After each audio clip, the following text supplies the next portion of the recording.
Bismillahirrahmanirrahim. Assalamualaikum warahmatullahi wabarakatuh.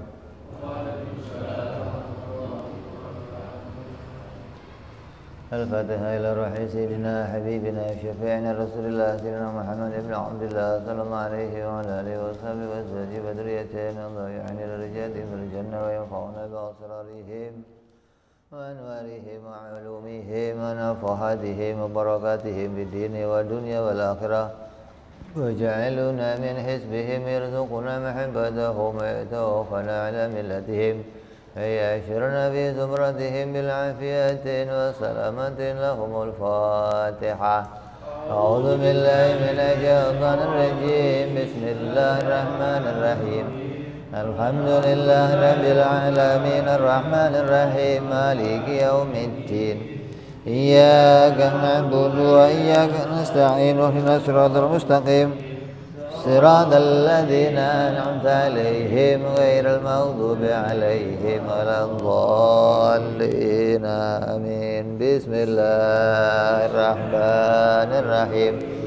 نويت التعلم والتعليم والتذكر والتذكير والنفع والاندفاع والإفادة والاستفادة والحث على التمسك بكتاب الله وسنة رسول الله صلى الله عليه وسلم ودعاء إلى الهدى والدلالة على الخير ابتغاء مرضاته وقربه وثوابه وحسن الخاتمة مع اللطف والعافية وصلاح العاقبة. Bismillahirrahmanirrahim. Alhamdulillah rabbil alamin wa bihi nasta'inu ala umuri dunya waddin. Wassalatu wassalamu ala Rasulillah sayyidina wa habibina wa syafi'ina wa maulana Muhammadin sallallahu alaihi wa ala alihi wa sahbihi ajma'in. Amma ba'du. Qala musanniful kitab Hadratus Syekh Sa'id bin Ki Armiyah rahimahullah wa ghafara lahu wa liwalidayhi wa nafa'ana bihi fid dharain. Allahumma aftah qulubana futuhal arifin wa bihidmatika wansur alaina birahmatika ya arhamar rahimin. Ila anqal. Sampai apa kita? Hah?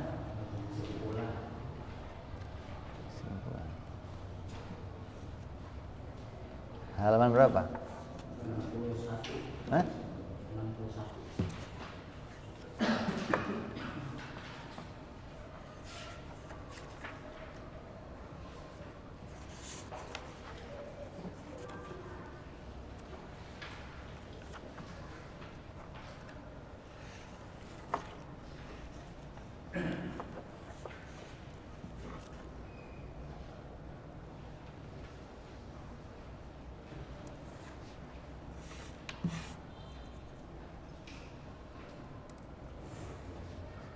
Selesai pembahasan tentang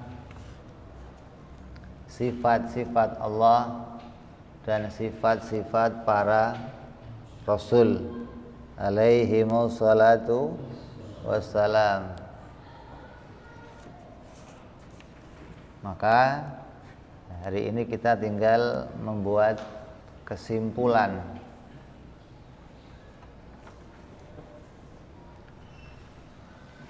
bahwa mu'taqad yang telah dibicarakan jumlahnya semua 64. Kalau jumlah ini bisa berbeda-beda. Ada yang 60, ada yang 70, ada yang 65. Kalau Habib Utsman bin Yahya 63. Biar gampang mengingat usianya Rasul 63 tahun. Kalau Kiai Said ini mengambil 64. 64 itu apa saja? 64 itu terdiri dari perkara yang wajib bagi Allah itu 20. Yang mustahil bagi Allah juga 20. Dan perkara jaiz yaitu yang berupa sifat perbuatan bagi Allah ada 10. Kalau perkara jaiznya 1. Kalau sifat perbuatannya ada 10. Ini kita mestinya udah ngaji, sudah paham. Jaiz yang pokoknya 1, tapi sifat perbuatan atau i'tiqad yang harus kita yakini dari perkara jaiz ada 10. Maka jumlahnya ada 50. Ini yang berkaitan dengan sifat-sifat Allah Subhanahu wa ta'ala, baik sifat yang wajib, sifat yang mustahil, dan sifat perbuatannya yang jaiz.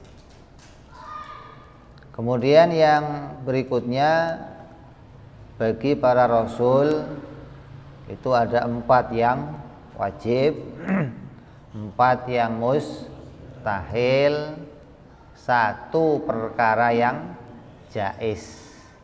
Lawannya juga 1. Jadi berapa? 10. 4 ditambah 4 ditambah 2, jumlahnya 10. Ditambah lagi rukun iman yang 4, jadi jumlahnya berapa? 14. Terus jumlah yang 14 itu ditambah dengan 50 yang menjadi hak-haknya Allah, maka jumlahnya ada 64. Ini mu'taqad, ini pokok, ini dasar agama. Artinya tanpa ini berarti kamu tidak membangun agama. Nih, jadi jangan dikira ngaji apa sih Beb? Ngajinya nggak kelihatan. Yang kamu kaji itu nggak pernah kamu omong, orang lihat kamu ngaji nggak kelihatan. Kenapa? Karena yang kamu kaji itu pondasi agama kamu. Pondasinya rumah ini kelihatan nggak? Yang kelihatan apanya? Bangunannya, temboknya, atapnya, catnya. Tapi ini hanya luarnya. Yang terpenting rumah ini diantaranya pondasi. Karena tanpa pondasi rumah ini nggak akan berdiri. Walaupun setelah adanya pondasi, kita membutuhkan yang lainnya. Setelah punya keimanan, kita juga butuh amal. Tapi iman itu menjadi pondasinya amal. Jadi 64 ini kalau kamu kaji, biar kamu ngajinya 100 tahun nggak kelihatan, orang nggak bisa ngelihat ini. Karena ini pondasi iman, dasar agama yang tidak bisa dilihat oleh orang kecuali duduk dan dipelajari. Kalau kamu mau melihat pondasi, biasanya terlihat dari cerminan bangunannya. Kalau sudah ada bangunan yang kokoh, berarti pondasinya kokoh. Oh, kalau bangunannya tambah tinggi, oh berarti pondasinya tambah gede. Begitu kan? Nggak mungkin ada bangunan tingkat tinggi pondasinya. Kalau kamu melihat ada orang bikin besi, pakainya besi 6, besi 8 yang kecil. Terus kamu ngomong ini buat pondasi 10 tingkat Pak. Alah mana mungkin. Ya. Jadi semakin besar pondasi, maka semakin tinggi bangunan. Itu biasa begitu. Jadi kalau kamu ngomong ngaji ini mah nggak kelihatan, Pip. Ya nggak kelihatan. Tapi cerminan agama kamu terlihat dari sini. Kamu kelihatan punya agama dengan benar terlihat dari pondasi ini. Ya, jadi semua jumlah pondasi ini adalah 64 keyakinan, 64 pedoman. Siapa yang tidak paham ini, yang tidak tahu 64 ini, sama saja dia belum membangun agamanya dengan benar. Bangunan yang enggak benar bagaimana? Ya bangunan yang gampang roboh. Asal kena angin dikit roboh, gempa dikit roboh, bangunan dikit roboh. Artinya keagamaan kita akan gampang rusak ditimpa berbagai macam fitnah. Belum lagi fitnahnya Dajjal, baru fitnah corona, udah gegernya luar biasa, hancur agamanya orang. Ini corona ini banyak menghancurkan agamanya orang. Bukan hancur agama itu pindah Kristen, bukan. Hancur agama itu rusak keimanannya kepada Allah, mencaci takdirnya Allah, tidak ridho. Apa itu?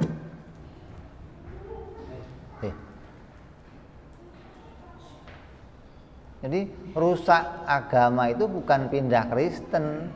Rusak agama itu rusak keimanannya kepada Allah. Dia tidak ridho pada takdirnya Allah, dia tidak ridho kepada keputusan Allah, dia mencaci keputusan Allah, menganggap gara-gara corona semuanya terhalang. Ini rusak, pondasi rusak, baru fitnah corona, apalagi fitnahnya Dajjal nanti, apa enggak lebih serem gitu loh. Nah kalau pondasinya kuat bagaimana? Fitnah siapa saja nggak akan bisa nggak akan bisa menghancurkan bangunan kamu. Sekuat apapun badai yang datang, kalau pondasi itu kuat, maka pondasi itu akan bisa menjaga bangunan kita. Ini yang kita harapkan. Makanya jangan putus ngaji ini sebelum kamu betul-betul paham, sebelum betul-betul ini jadi pondasi agama kamu. Jangan ngajinya hanya sambil lewat, bentar ngaji hilang, ngaji lagi hilang. Maka ini bukan ngaji pengajian umum di acara-acara maulidan, acara Isra Mi'raj. Itu pengajian umum yang kamu dengar, dapat satu ilmu pulang. Nanti nunggu lagi acara maulid lagi, duduk dengar pulang. Ini ngaji yang tersusun, yang sistematis, yang harus kamu miliki dari awal pengetahuannya sampai akhir. Tidak boleh terputus. Kalau terputus kamu nggak akan ngerti sambungannya, nih kaitan ini dengan ini untuk apa kaitannya. Hingga dengan mengaitkan semua ini dengan jelas, kamu akan tahu, oh ternyata ini pondasi agama. Begitu loh. 64 itu tidak boleh tertinggal sama sekali. Ke-64 inilah yang akan jadi modal utama kita mendirikan agama di atasnya. Bangunan sholat, bangunan ibadah, bangunan ketaatan, bangunan sabar, bangunan ridho, semua terbangun di atas pondasi ini. Tanpa pondasi ini bohong kalau orang bisa ikut tasawuf. Kalau ada orang ngomong, oh tasawuf nggak usah pakai akal, bohong. Kalau kamu ngomong tasawuf nggak usah pakai akal, berarti kamu menyuruh orang gila ikut tasawuf. Ajak aja rumah sakit jiwa di Grogol itu loh, ikut tasawuf. Orang mau ikut tasawuf, pondasinya harus ini. Bagaimana? Tasawuf itu mau meninggikan bangunan kamu. Kalau kamu kok beragama hanya sekelas fikih, ya tingkat agama kamu segitu.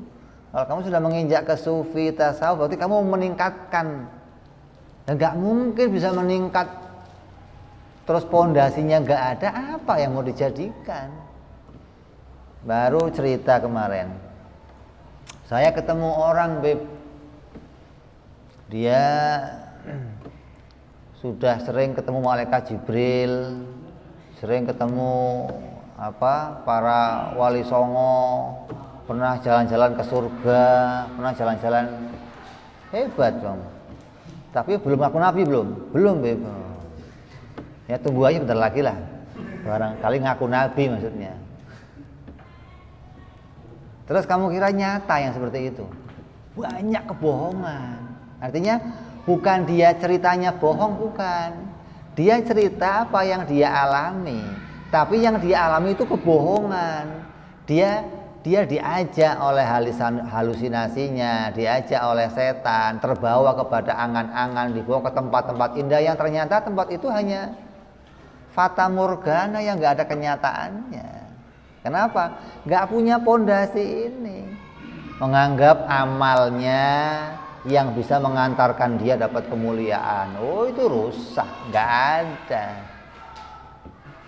Pondasi agama seperti itu nggak ada. Para wali-wali itu ketika mereka sudah mau meninggikan bangunan agamanya, pasti pondasinya sudah semakin dalam, semakin kuat, hingga dia akan punya kedudukan wali tambah kutub tambah, wow, itu sudah tingkat.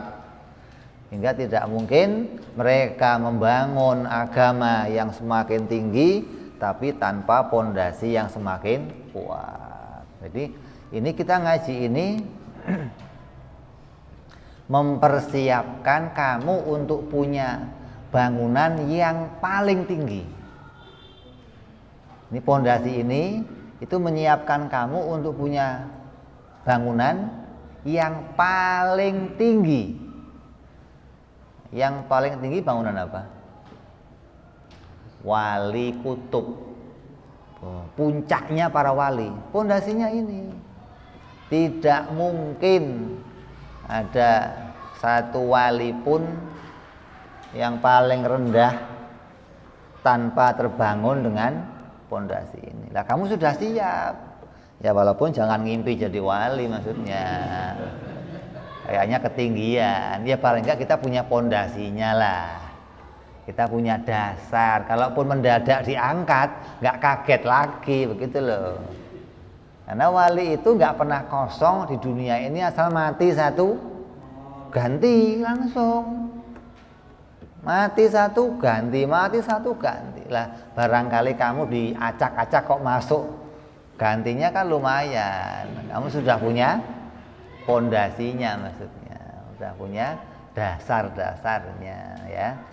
Jadi seluruh dasar bangunan agama kita itu terbangun dari 64 keyakinan, 64 akidah. Orang yang tahu 64 ini dengan benar, maka dia telah membangun agama, telah membangun pondasi agamanya dengan benar. Terus wa yajma'u ma'ani hadhil aqaidi kulliha qaulu la ilaha illallah Muhammadur Rasulullah. Maka terkumpul seluruh makna akidah yang telah dibicarakan di atas, yaitu yang sudah kita bicarakan yang jumlahnya 64 itu semuanya masuk ke dalam kalimat la ilaha illallah Muhammadur Rasulullah. 64 ini menjadi maknanya dua kalimat syahadat. Jadi syahadat itu nanti ada syahadat yang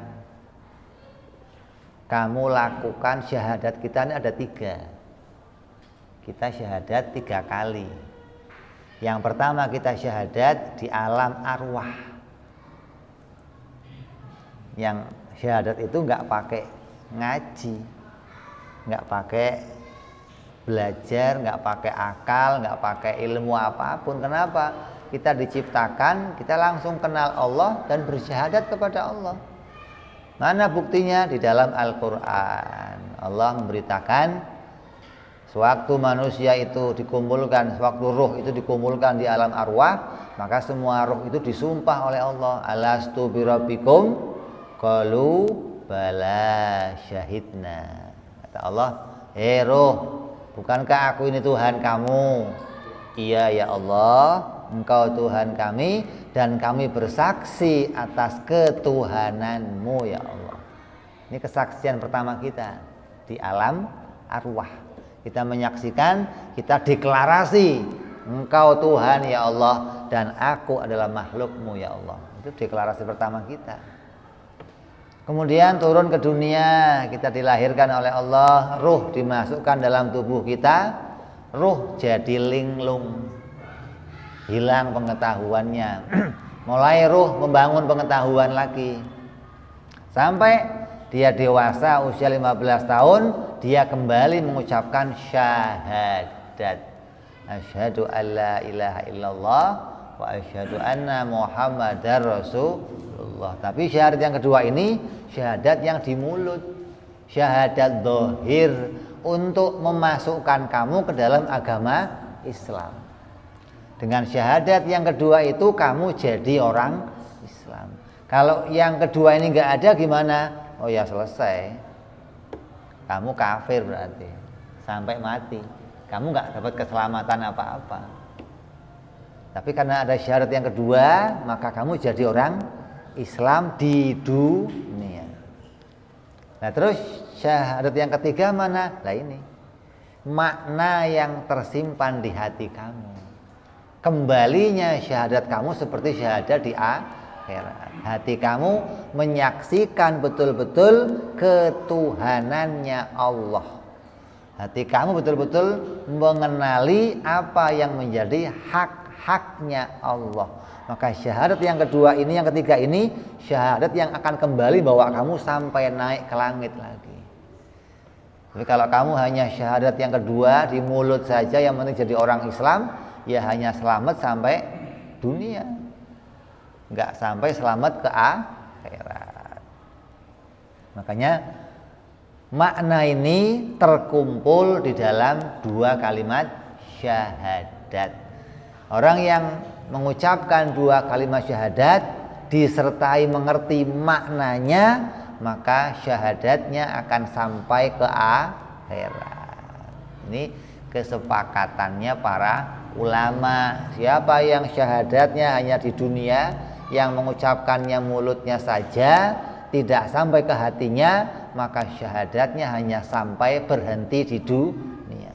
Tapi kalau syahadat itu disertai maknanya, maka akan sah terus sampai di akhirat. Maka dari awal kita kan sudah katakan bahwa mengucapkan dua kalimat syahadat dan disertai mengerti maknanya. Apa maknanya? Ya ini 64 akidah, 64 mu'taqad, 64 keyakinan. Ini yang menjadi makna dua kalimat syahadat. Nah terus bagaimana caranya 64 ini bisa masuk ke dalam dua kalimat syahadat? Cara masukinnya bagaimana? Oh, caranya begini. Pertama kita bahas dulu kalimat yang pertama, yaitu asyhadu alla ilaha illallah. Syahadat yang pertama. Syahadat yang pertama itu isinya apa? Isinya adalah subutul uluhiyati lillah. Menetapkan sifat-sifat ketuhanan itu hanya ada pada Allah. Mengaitkan sifat-sifat ketuhanan itu hanya tetap pada zatnya Allah.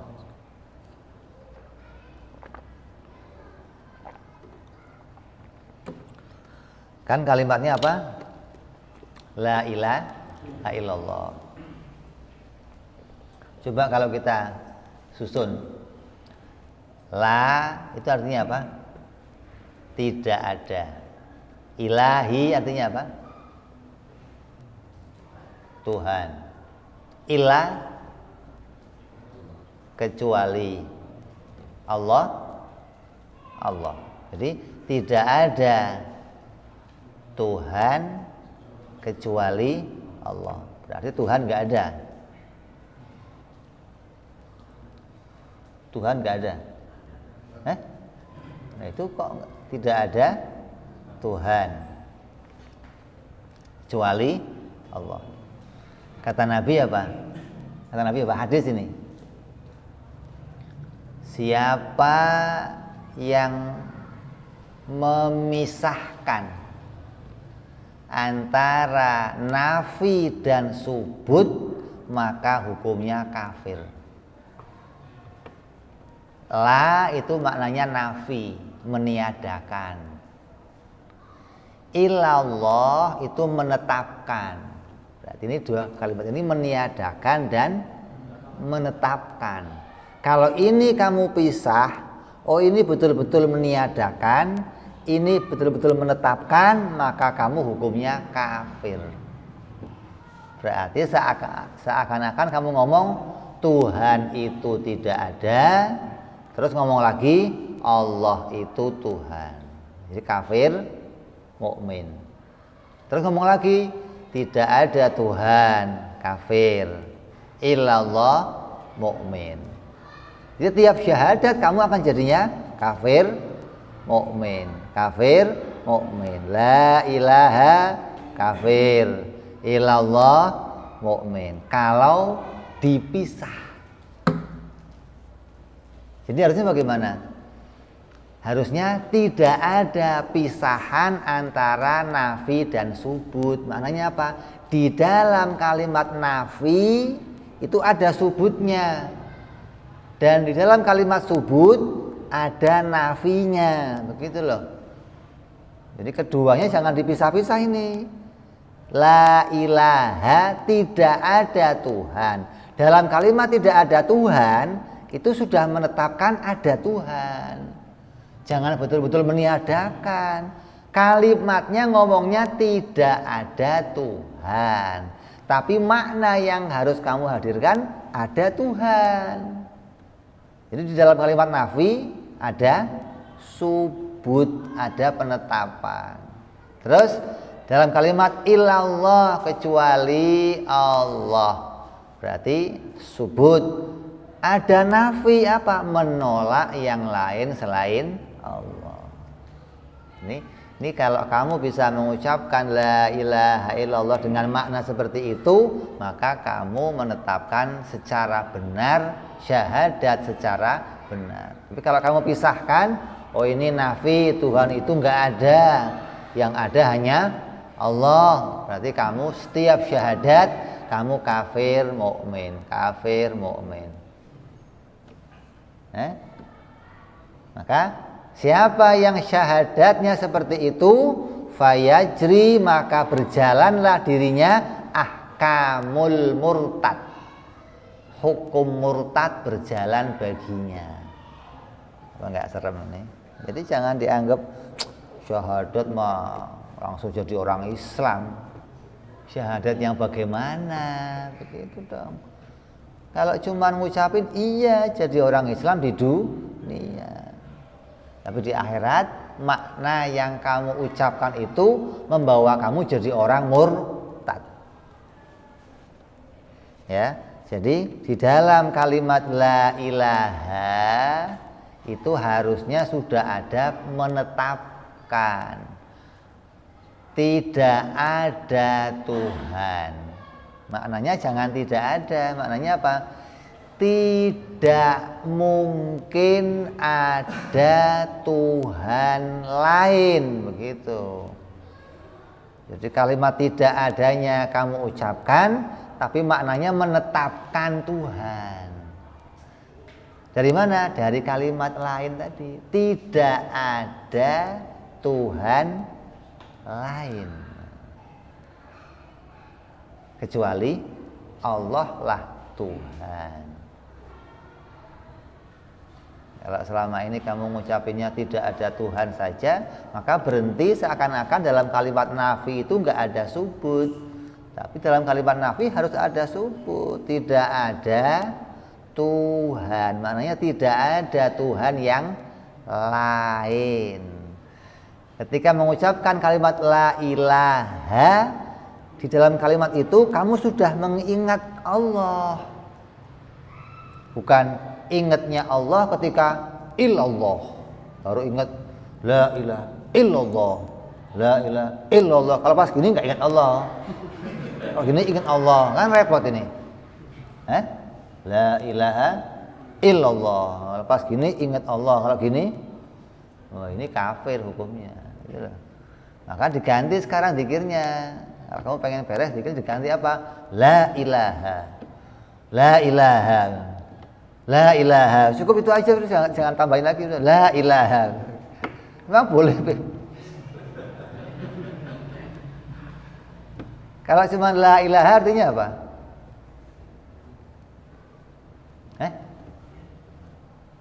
Kafir dong. Apa nih?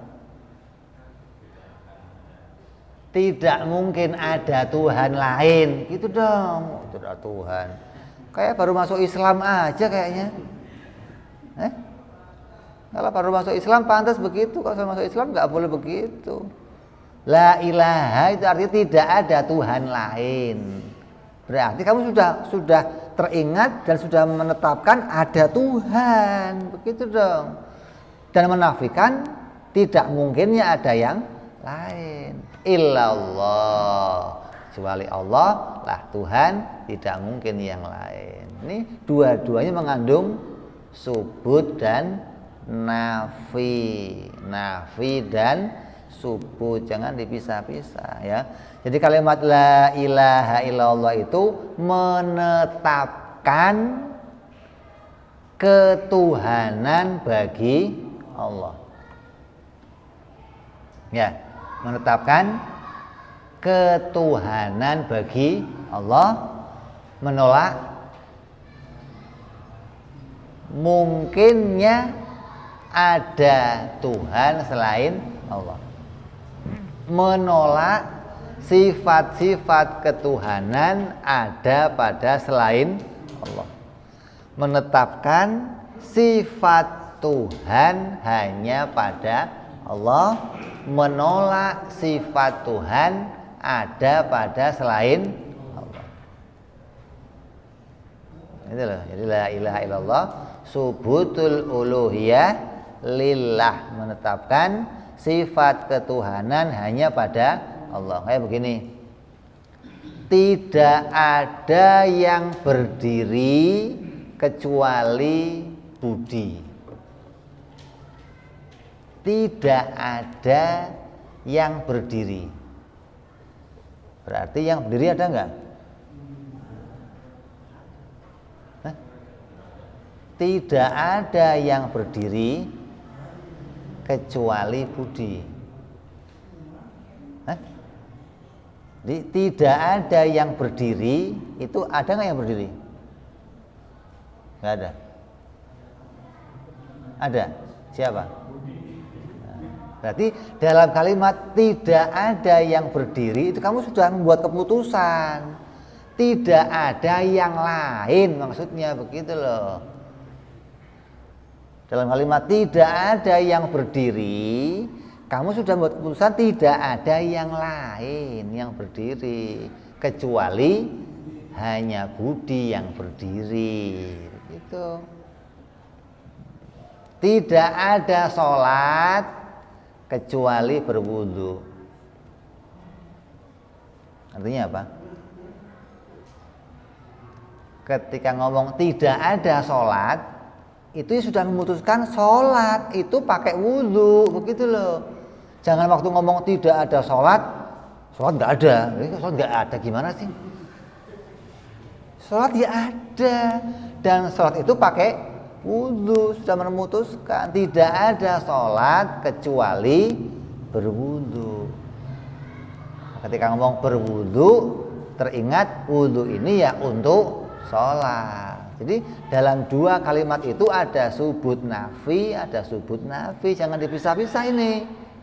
Yang ini nafi-nafi, ini subut. Rusak. Kata Nabi, siapa yang memisahkan ini maka hukumnya kafir. Gitu. Hati-hati ini. Jadi menetapkan sifat ketuhanan pada Allah. Terus saya mau nanya, Tuhan itu apa pengertiannya? Coba.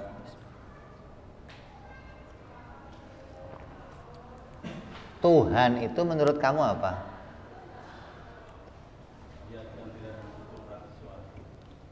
Terus udah.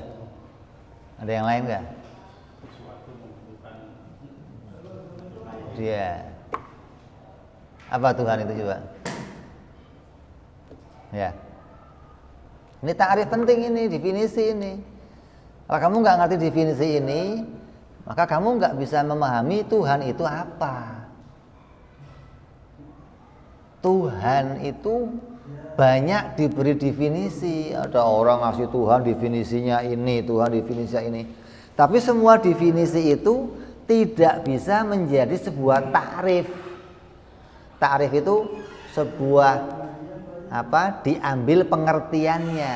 Yang pengertian itu bisa memasukkan semua sifat-sifat yang sudah kita pelajari masuk ke dalamnya.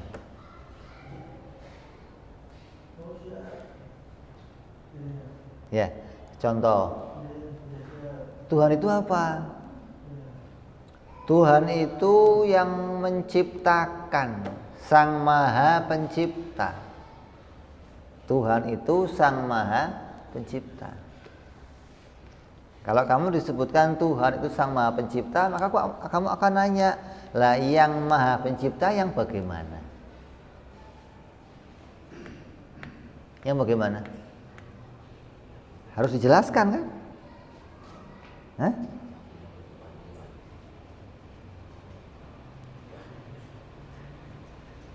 Yang Maha Pencipta yang bagaimana? Kan perlu dijelaskan. Oh, Tuhan itu Maha Pencipta. Masa berhenti di situ? Kalau berhenti di situ, semuanya yang menyembah Tuhan membuat pengertian dengan pengertian yang sama. Kamu tanya orang Kristen ya sama seperti itu. Tuhan itu yang menciptakan langit bumi. Ya, maka pengertian itu belum bisa diambil definisinya, belum bisa. Kalau kata orang itu nggak jamik manek begitu loh.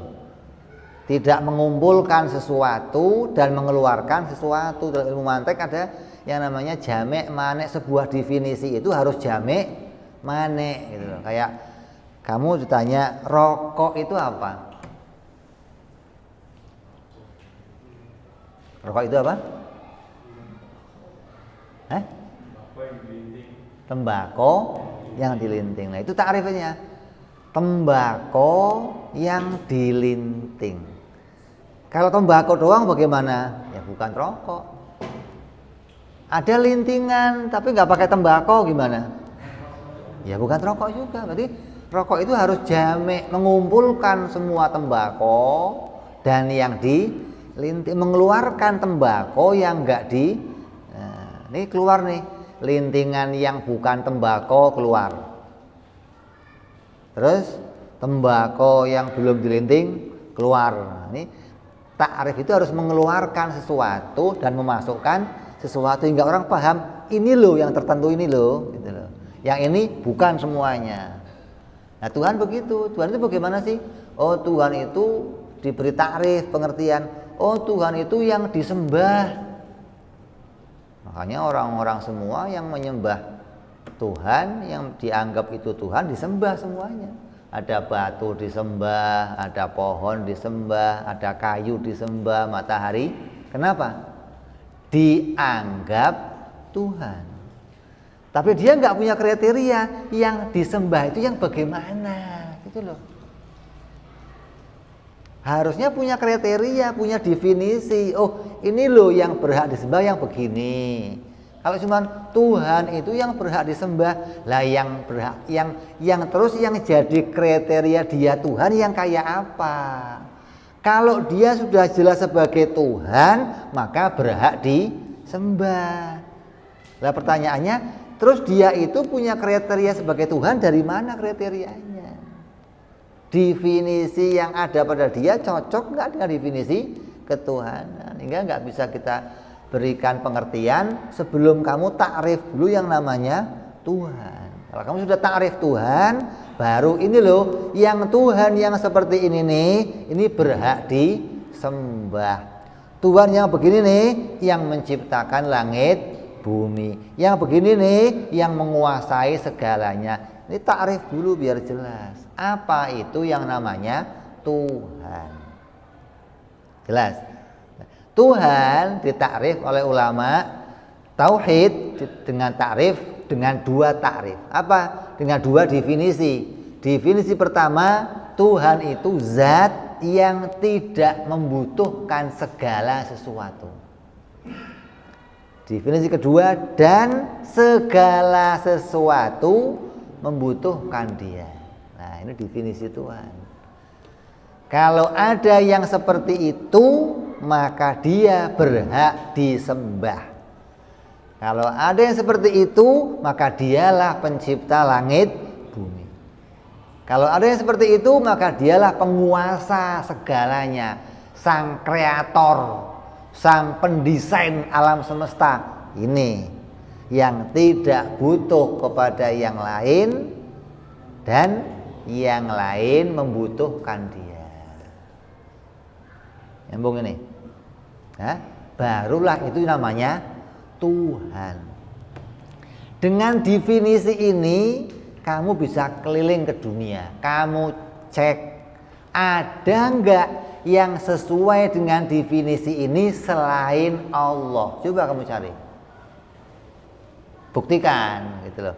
Jadi kita nyembah Allah itu bukan ikut-ikut, bukan coba-coba. Ente buat anak coba-coba. Buat anak aja nggak boleh, apalagi urusan dunia akhirat coba-coba ente gagal, waduh selamanya neraka ente. Jadi dengan definisi ini ente bisa cek ke seluruh dunia bahwa umat Islam, orang Islam mengakui Allah itu Tuhan itu karena memang Allah punya kriteria ini, punya cocok dengan definisi ini. Selainnya Allah gak cocok. Coba kita buktikan. Yang mengatakan orang Arab Lata, Uzza, Manal, Hubal sebagai Tuhan, ya, itu sebenarnya Tuhan bukan? Tuhan bukan? Kenapa? Jangan begitu, gak cocok sama kriteria ini, definisi ini, begitu loh. Dia masih membutuhkan sesuatu, gitu. Apa butuhnya apa? Butuh dibikin, butuh dirawat, butuh diurusin. Bagaimana wong dianya aja butuh, mau disebut sebagai Tuhan, maka keluar, kamu bukan Tuhan. Yang mengatakan matahari Tuhan, Tuhan bukan? Apa buktinya? Masih butuh apa matahari? Butuh apa? Butuh ditongolkan, butuh diterangkan. Butuh apa lagi? Butuh dicetak bunder segitu. Matahari mau dibuat kotak ya nurut, mau persegitiga ya nurut. Mau ditongolkan nurut, nggak nongol nurut. Makanya begitu bukan Tuhan. Kalau malam nggak ada, kalau siang ada. Dan dia diatur, kalau nongol, kalau siang dia bisa nongol, kalau malam dia mau nongol nggak bisa. Kata bulan gantian dong bro, masa lu yang nongol bro gitu. Terus apa lagi Tuhan? Isa dianggap Tuhan, betul nggak? Tuhan bukan? Kenapa bukan? Butuh apa? Butuh makan, butuh minum, butuh tidur. Bagaimana punya sifat butuh kok dia Tuhan? Kalau orang punya sifat butuh, maka dia akan meminta pertolongan kepada yang lain. Lah dia kok Tuhan, mau minta tolong sama siapa dia? Tuhan kok minta tolong sama yang lain? Kalau dia butuh, pasti dia minta bantuan yang. Lah nggak mungkin Tuhan ini butuh bantuan yang lain. Ini bukan Tuhan, namanya makhluk kalau begitu. Jadi dari definisi ini kita menolak semua Tuhan yang mereka anggap Tuhan. Itu bukan Tuhan. Kenapa? Tidak punya definisi yang sesuai dengan ketuhanan. Yang menganggap api Tuhan, yang menganggap bintang-bintang sebagai Tuhan, yang menganggap patung-patung sebagai Tuhan, yang menganggap para dewa-dewa sebagai Tuhan. Ini anggapan-anggapan ini harus kita luruskan, biar kamu jangan mengatakan, oh, itu kan bukan Tuhan saya Allah, itu kan Tuhan mereka. Mana ada begitu, orang Islam nggak boleh begitu. Mereka boleh mengakui itu Tuhan, tapi kita tidak mengakui siapapun selain Allah sebagai Tuhan, begitu mestinya. Yang Tuhan hanya Allah, yang lainnya makhluk. Dari mana taunya? Dari definisi ketuhanan yang tidak membutuhkan segala. Nanti kita akan bahas segala sesuatu yang Tuhan nggak butuh itu apa aja.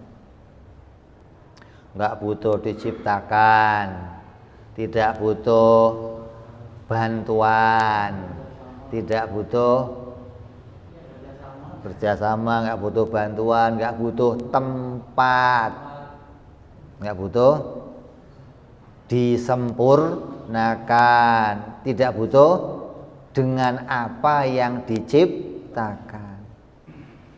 Maka 5 ini harus kamu kuasai. Oh, Tuhan itu yang nggak butuh ini, maka dia Tuhan. Kalau ada yang ngomong Tuhan di atas, bagaimana? Tuhan bukan? Kenapa bukan? Butuh tempat. Gitu kan? Jadi dengan satu kriteria ini, satu definisi ini, kamu bisa membatalkan orang-orang yang salah mengenal Allah. Terus bisa kamu luruskan kalau memang dapat hidayah dari Allah mereka. Sini duduk, mau masuk surga, sini. 1 jam masuk surga kamu sama saya, sini duduk sini. Masih tauhid, paham ini, mati surga kamu. Jadi kamu dengan definisi ini bisa meluruskan orang sedunia ketika dia salah menyembah Tuhan. Kalau yang kamu sembah betul-betul Tuhan, saya ikut nyembah. Sini, duduk. Yang kayak apa Tuhan kamu? Bicarakan. Begini enggak Tuhan kamu? Oh enggak, ya bukan Tuhan berarti. Karena tidak mungkin yang tidak seperti ini Tuhan, enggak mungkin. Kalau dia tidak butuh, dia masih butuh pencipta, butuh ditolong, butuh bantuan, bagaimana mau jadi Tuhan? Bagaimana mau disebut sebagai Tuhan? Mau dia masih butuh diciptakan, butuh. Jadi Tuhan harus yang tidak butuh segala, terus segala sesuatu semua butuh dia. Butuh apa? Butuh diciptakan, butuh ditolong, butuh dibantu, butuh dihidupkan, butuh segalanya. Tidak ada yang bisa membantu makhluk, tidak ada yang bisa memberi pertolongan makhluk kecuali Tuhan. Gak ada makhluk nolong makhluk, gak ada. Yang nolong makhluk adalah Tuhan. Adapun kok ada makhluk nolong makhluk, ini amal perbuatan, bukan takdir, bukan. Takdir ada pada Allah, tidak ada pada makhluk. Nyambung ini. Ini definisi Tuhan. Jadi kalau kamu sudah kenal definisi ini, maka kamu bisa membatalkan apa yang ada di pikiran kamu, dan kamu bisa menetapkan satu-satunya Tuhan hanya Allah. Yang lainnya enggak ada. Karena kenapa? Udah saya cari, gitu ente. Kalau ada ngomong ini para pencari Tuhan, kamu tanya, kamu nyari apa sih? Coba cari gitu loh. Makanya filmnya bersambung mulu, nggak habis-habis, mending cari nggak jelas. Nyari siapa dia? Lagi sambung lagi para pencari Tuhan. Kamu tanya Tuhan yang kamu cari itu yang kayak apa? Tanyain dong. Yang kayak Doraemon, yang bisa macam-macam gitu. Apa yang bagaimana Tuhan yang kamu cari? Gitu loh. Jadi kalau kamu nggak jelaskan ini, maka kamu nyari Tuhan nggak bakal ketemu. Jadi orang akan bisa menemukan hak ketuhanan, menemukan sifat ketuhanan kalau kamu sudah tahu dulu ini loh definisinya Tuhan. Nah, dari definisi ini nanti akan masuk semua sifat yang 50 ke dalamnya. Itu namanya ta'rif. Mengeluarkan yang tidak punya sifat ini sebagai Tuhan. Keluar. Nah, yang begini Tuhan, yang lain bukan Tuhan. Itu namanya ta'rif. Jelas keadaannya, gitu loh. Apa itu? Oh, dia tidak butuh segala sesuatu. Apa itu? Oh, berarti dia wajib ada, wajib qidam, wajib baqa, wajib mukhalafah, wajib qiyamuhu binafsi. Ini masuk dalam maknanya tidak butuh segala sesuatu. Yang lain butuh sama dia. Kenapa dia? Oh, dia qudrat, dia iradat, dia ilmu, dia hayat, dia wahdaniyah. Maka yang lain butuh sama inilah Tuhan. Yang enggak begini gimana? Out, keluar. Dia tidak bisa disebut Tuhan. Gitu dong. Manusia itu siapa? Manusia itu hewan yang bisa berpikir. Nah, ini takrif nih. Manusia siapa? Oh, manusia itu hewan yang bisa berpikir. Dari mana manusia disebut hewan? Karena punya sifat-sifat kehewanan apa? Makan, minum, tidur, kawin, berak. Terus bedanya apa? Oh, berpikir. Berarti yang punya sifat-sifat makan, tidur tapi nggak berpikir, keluar, out. Bukan orang kamu, bukan manusia. Itu loh, itu ta'rif namanya. Rokok itu apa? Nah, ta'rif. Mobil itu apa? Nah, ta'rif. Nanti kalau kamu bisa membuat ta'rif sesuatu, kamu akan jelas mengenali sesuatu. Nggak nuduh, oh ini juga bisa, ini bisa loh. Enggak begitu. Ta'rif dulu, berikan penjelasan dulu, nanti akan bisa menemukan ini loh yang sepertinya. Nyambung ini. Ya. Jadi kita membuat ta'rif. Ta'rif ini enggak kamu temukan di pelajaran yang lain, enggak ada. Kamu cari di kitab apapun enggak ketemu enggak ta'rif ini. Ini hanya ada ta'rif dalam ilmu tauhid. Maka ta'rif ini harus kita pegang kuat-kuat yang akan menunjukkan bahwa ini loh Tuhan. Dan akan memasukkan semua akidah 50 yang sudah kita pelajari ke dalamnya. Hingga tiap kamu menyebutkan Tuhan, yang kamu ingat 50 akidah tadi. Saya tanya, kalau kamu ngomong rumah, yang kamu ingat apa? Bangunan, atap, tembok. Ada yang teringat. Kamu ngomong mobil, yang teringat apa? Kamu ngomong Tuhan, yang mau ingat apa? Langit bumi, Beb. Oh, itu Tuhan. Gimana sih? Mau ngomong Tuhan kok langit bumi yang diingat gimana? Nggak nyambung dong. Ngomong Tuhan, yang diingat ya harus Tuhan. Masa ngomong Tuhan yang diingat langit bumi memang Tuhan? Kan bukan. Jadi waktu kamu ngomong Tuhan, yang kamu ingat apa? Lah itu tadi, zat yang gak butuh sama yang lain dan yang lain butuh pada dia. Itu pokoknya. Kalau kamu sudah biasa mengingat ini, nanti kalau kamu nyebut Allah, nyebut Tuhan, akan teringat akidah yang 50. Wajib wujud, wajib qidam, itulah Tuhan. Wajib baqa, mukhalafah, qiyamuhu binafsi, itulah Tuhan. Itu yang kamu ingat begitu loh. Kamu pikir Allah, itu yang muncul di pikiran kamu, bukan langit, bumi, matahari. Lah Allahnya mana? Memang Allah bisa dibayangin, Beb? Lah ini nggak ngaji, kok bayangin Allah? Gimana sih bayangin Allah? Yang terbayang, yang terfikir ini, definisi ini dengan kriteria-kriterianya, begitu loh. Karena ini yang mau kita jadikan sebagai pegangan. Tanpa ini dia bukan Tuhan. Andai kamu dipertemukan Allah, maka kamu akan tahu ini loh yang saya sembah di dunia. Maka ketika Nabi Shallallahu Alaihi Wasallam Isra Mi'raj, Nabi Isra Mi'raj jumpa dengan Allah, apa berita Quran? Maka dzabal fuadu maro'a. Apa kata Quran?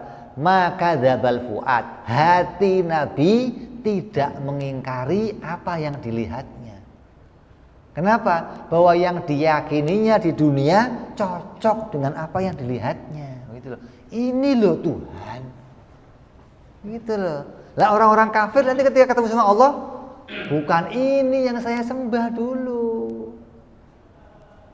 Mengingkari ketuhanannya Allah. Kenapa? Waktu di dunia yang terpikir di pikirannya bukan itu, gitu loh.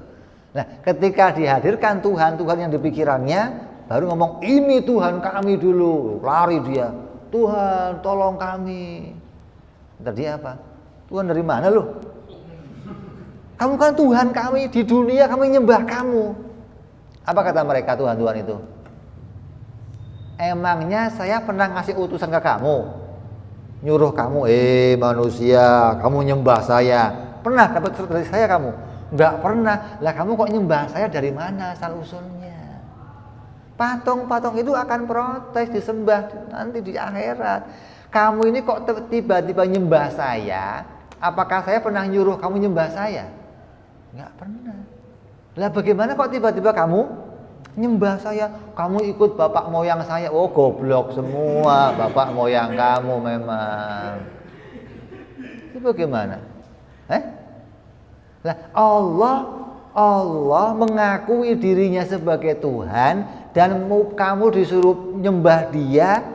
Allah ngasih utusan, ngirim, suruh manusia nyembah saya. Nah saya tanya, ada nggak selain Allah yang ngirim utusan? Saya tanya.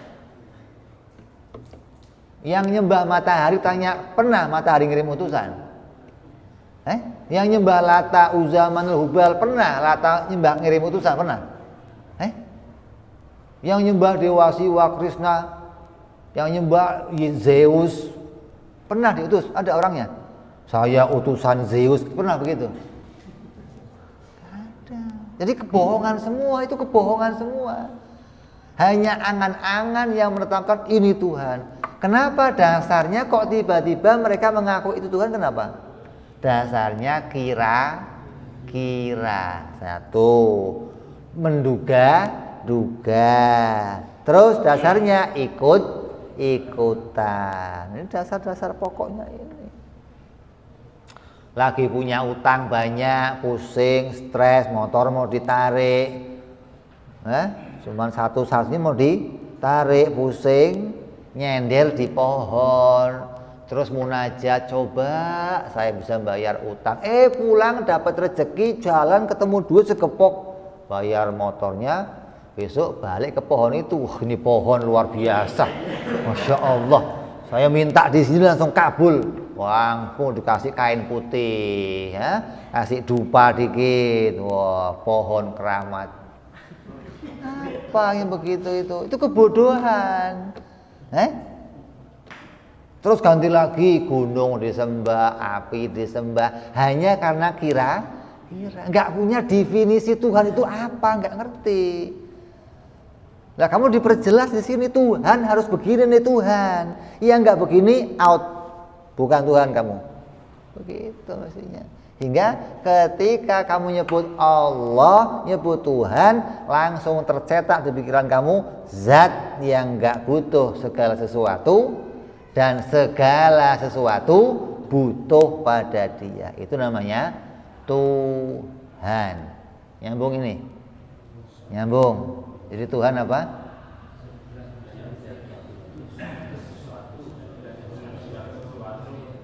Lah kalau Allah apa? Namanya. Itu Ar-Rahman, Ar-Rahim, Al-Malik, Al-Qudus, apa itu? Namanya. Itu dong. Kalau kamu nggak begitu ditanya, Allah itu Tuhan bukan? Allah bukan Tuhan, Beb. Tuhan nggak ada. Yang ada cuman Allah. Tuhan nggak ada. Tanya, lah Allah siapa? Allah ya Allah. Ya Allah kok Allah? Kan repot. Allah ya Allah. Allah itu siapa? Kan nggak jelas jadinya. Jadi nggak bisa kamu hilangkan makna itu, nggak bisa. Jadi jangan terus kamu pisahkan ini, jangan. Jadi dalam subut ada nafi, dalam nafi ada subut harus. Jadi ketika kamu ngomong Tuhan, Jadi situ ada Allah, ingat Allah, begitu loh. Ketika ngomong Allah, ya hanya Dia yang Tuhan. Jadi jangan dipisah-pisahkan itu. Nyambung ini, ya. Lah, nanti makna itu, makna la ilaha illallah itu akan kita ganti kalimat ilahun. Tidak ada Tuhan kecuali Allah. Coba kalimat Tuhan kita ambil, kita ganti definisi yang tadi. Jadi bunyinya bagaimana? Tidak ada zat yang tidak butuh pada segala sesuatu dan segala sesuatu butuh pada Dia kecuali hanya Allah. Nah, jadi deh, masuk deh takrif Tuhan masuk dalam la ilaha illallah. Tidak ada zat yang tidak butuh pada segala sesuatu dan segala sesuatu butuh kepada Dia kecuali hanya Allah.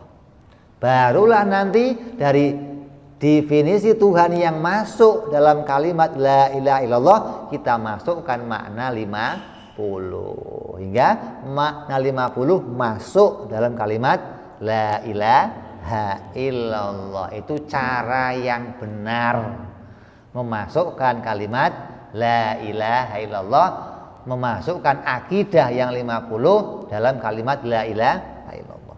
Emang ada cara yang salah, Bib?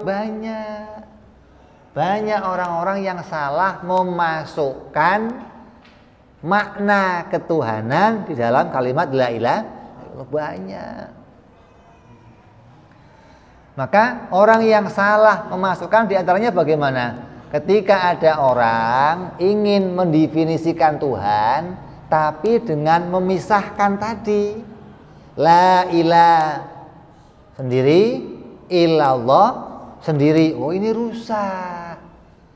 Nggak boleh kamu mendefinisikan Tuhan dari memisahkan kalimat ini, nggak boleh. Seakan-akan dalam la ilaha itu ada nafi sendiri, nggak ada makna subut. Dalam illallah ada subut, nggak punya makna nafi. Wah, ini rusak, nggak boleh. Maka siapa yang seperti ini? Yang seperti ini adalah orang-orang yang menerjemahkan kitab tauhid tapi nggak pernah ngaji tauhid. Saya ngaji, Bib. Iya, ngajinya sambil lari. Tapi ada orang ngaji lewat liwar. Oh, saya ngaji tauhid di sana. Bagaimana mau ngaji itu kan sambil lari? Orang yang mau menerjemahkan kitab tauhid, apa dasarnya? Dia harus terlebih dahulu mengaji ilmu kitab tauhid yang menjadi pokok dasar yang ditulis oleh Imam As-Sanusi. Seminim-minimnya kamu pegang kitab karangannya Imam As-Sanusi. Siapa dia? Sayyid Abu Abdillah Muhammad bin Yusuf As-Sanusi At-Tilimsani, berasal dari Maroko, seorang sayyid dzurriyyahnya Rasulullah sallallahu alaihi wasallam. Yang kitabnya kemudian disarahi oleh Imam Ibrahim Al-Baijuri. Kalau kamu sudah ngaji kitab Sanusi, udah ngerti kitab Baijuri, maka boleh kamu terjemahin kitab tauhid. Kalau belum, jangan pegang-pegang terjemahan.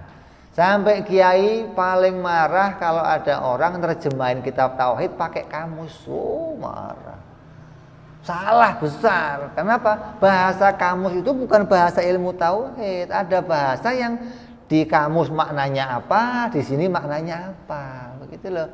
Hingga kamu nggak boleh terjemahin kitab tauhid pakai kamus, harus ngaji dulu hingga tahu, oh kalimat ini dalam tauhid maknanya ini, kalimat ini maknanya ini. Satu persatu kamu pahami hingga kamu jelas, betul-betul tahu bahwa yang kamu terjemahkan itu betul-betul makna yang khusus ada dalam ilmu tauhid. Dan pembagiannya bukan seperti pembagian orang-orang yang salah. Pembagian yang ketika membagi kalimat tauhid dengan memisahkan dua kalimat tauhidnya, maka itu kesalahan besar, dosa besar.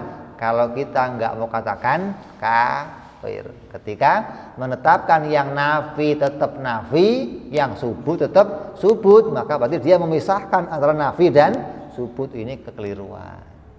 Jadi harus di dalam makna nafi ada subut, dalam makna subut ada nafi, hingga kamu jelas-jelas tidak pernah meniadakan Allah. Yang kamu tiadakan adalah kemungkinan adanya Tuhan lain, bukan adanya Tuhan lain kita tolak, bukan.